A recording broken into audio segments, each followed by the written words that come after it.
মোৰ সমষ্টিত বহুত প্ৰত্যাহ্বান আছিলে মই আগতে আপোনালোকক কৈছা আছে কিন্তু এটাত নহয় বেছি ভোটত জিকিম বুলি এতিয়া খবৰ পাইছোঁ আৰু মই ৰাইজক ধন্যবাদ দিম ইমান প্ৰলোভন টকা পইচাৰ বিতৰণৰ পাছতো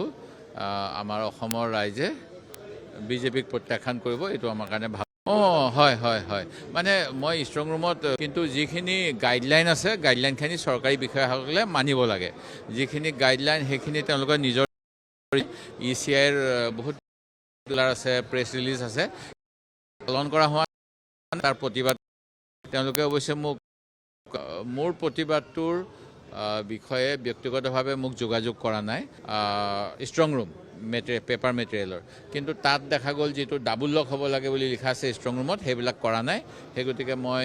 পুনৰবাৰ যিজন অবজাৰ্ভাৰ দিছিল ইলেকশ্যন কমিশ্যন অফ ইণ্ডিয়াই বাহিৰৰ এজন IAS অফিচাৰ তেখেতক যোৱাকালি নে পৰহি ইমেইল কৰি জনাইছোঁ গোটেই কথাখিনি যাতে তেওঁলোকে অৱগত হয় আৰু যিটো গাইডলাইনটো মানিব লাগে এইটো ইমান সহজতে এনেকুৱা কৰিব নাপায় আচলতে কংগ্ৰেছৰ ভাল হ'ব আগতকৈ উন্নত হ'ব আৰু মই আশা কৰি আছোঁ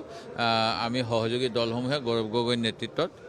অসমত চৰকাৰ আনিব পাৰিম আৰু ৰাইজৰ সেৱা কৰিবলৈ সুযোগ পাম পৰাস্ত হ'লেতো ভেলু নাথাকিব যে তেওঁতো কোনো পৰাস্ত হোৱা মানুহক নি পেলাইতো একো কৰা নাই যিবিলাক নিছে তেওঁ জিকাবিলাকহে নিছে আৰু মইতো জিকিম আৰু মই নাযাওঁ সেই গতিকে তেওঁ হাৰিলেহে নিব মোক মইতো যাবৰ কথাই নাই আৰু মই সেইকাৰণে তেওঁৰ কথা মতেতো মই নচলোঁ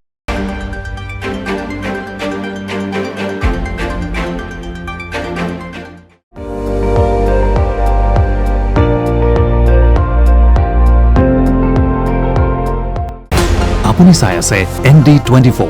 সৰ্বশ্ৰেষ্ঠ নহয় সৰ্বোত্তমৰ দৌৰা